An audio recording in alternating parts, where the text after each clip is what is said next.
Hello viewers, welcome to முக்குக்கு மனம் நாக்கு குருசி channel. நம்ம இன்றைக்கி தக்காளி சாதம் பண்ணிக்கலாங்க. ரொம்பவும் சுவையாக இருக்கும். இது லஞ்ச் பாக்ஸுக்கு ரொம்ப யூஸ் ஆகும். இப்போ ஸ்கூலும் திறந்தாச்சு இல்லையா, அதனால் லஞ்ச் பாக்ஸ் ரெசிப்பியாகவும் பார்க்கலாம். பாருங்க, பார்த்தாவே வாயில் தண்ணி வருது இல்லையா. இது எப்படி பண்ணுறது பார்க்கலாமா?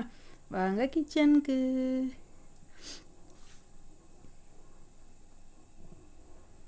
முதல்ல கடாய் வச்சுக்கிட்டேங்க, ஸ்டவ் ஆன் பண்ணிக்கிட்டேன். அதில் எண்ணெய் விட்டுக்கிட்டேங்க.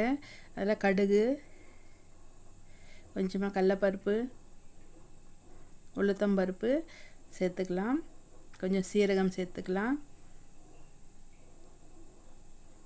இதை நல்லா ஃப்ரை பண்ணிக்கலாம். இப்போ வந்துட்டு கருவேப்பிலை போட்டுக்கிட்டேங்க. மெலிசாக கட் பண்ணியிருக்கிற வெங்காயத்தை போட்டுக்கலாம். இதை நல்லா வறுத்துக்கலாங்க. நல்லா வறுக்கணுன்னா கொஞ்சம் உப்பு போட்டோம்னா வெங்காயத்தில் தண்ணி சீக்கிரமாக வெளியே வந்துட்டு சீக்கிரமாக வறுப்படும். அதனால் கொஞ்சம் உப்பு போட்டுக்கிட்டோம். இப்போ வந்துட்டு மெல்லிசா அரிஞ்சு வச்சுருக்கிற தக்காளி போட்டுக்கலாங்க.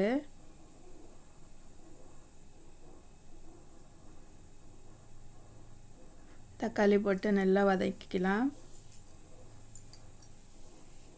இதை வந்துட்டு மூடி போட்டு வதக்கி விட்டோம்னா நல்லா இது மாதிரி மசீரா மாதிரி வந்துடணுங்க. தக்காளி வெங்காயம் நல்லா வறுத்தாச்சு. இப்போ வந்துட்டு மிளகா பொடி, மஞ்சள் பொடி போட்டுக்கலாம். கொஞ்சமாக இஞ்சி பூண்டு விழுது போட்டுக்கலாம்.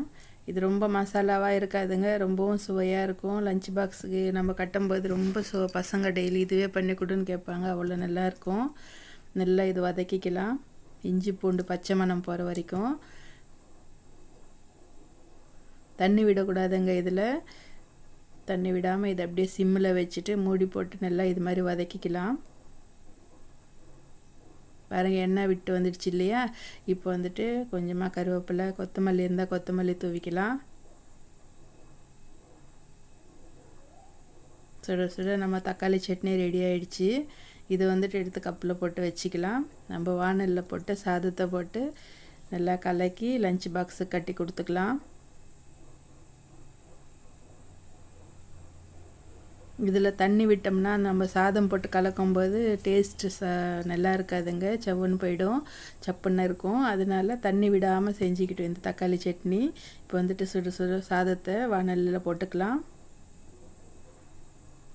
போட்டு நல்லா கலக்கிக்கிட்டு லஞ்ச் பாக்ஸுக்கு போட்டு அனுப்பினோம்னா ரொம்பவும் சுவையாக இருக்கும். இதில் தண்ணி விட்டால் சுவை மாறிடுங்க. சட்னியில் தண்ணி விட்டு செஞ்சோம்னா மத்தியானத்துக்கு தண்ணி விட்டுரும் சாதம் கொஞ்சம். அதனால் இது மாதிரி பண்ணி பாருங்கள். நம்ம சேனல் சப்ஸ்கிரைப் பண்ணுங்கள், லைக் பண்ணுங்கள், உங்கள் ஃப்ரெண்ட்ஸுக்கு ஷேர் பண்ணுங்கள். ஓகே, பாய்.